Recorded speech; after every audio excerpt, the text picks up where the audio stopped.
دریا ستلج پنجاب کے دریاؤں میں سے ایک دریا کا نام ہے۔ یہ تبت کی ایک جھیل راکشستل سے نکلتا ہے۔ اس کی کل لمبائی 1448 کلومیٹر ہے۔ ستلج کو یونانی زبان میں سرخ دریا بھی کہا جاتا ہے۔ اس کے علاوہ اس کا قدیمی نام ستادری ہے۔ تبت کے مقامی لوگ اسے دریا ہاتھی بھی کہتے ہیں۔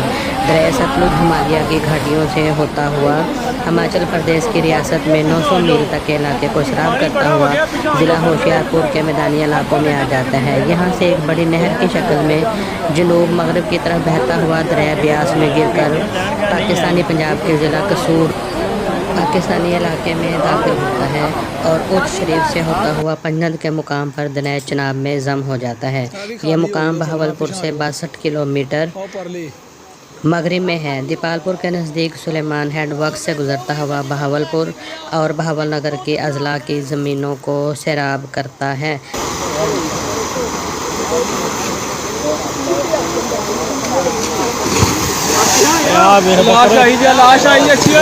دریائے ستلج سے جہاں پر ضلع قصور کے علاقہ میں دریائے ستلج کے سیلاب نے تباہی مچا دی ہے۔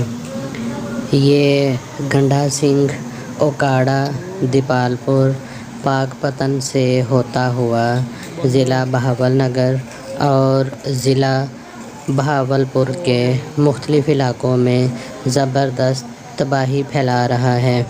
مقامی لوگوں نے اس میں تیرتی ہوئی کئی لاشوں کو دیکھا ہے۔ یہ اللہ کا عذاب ہے جو کہ اس قوم پر مسلط کیا جا رہا ہے۔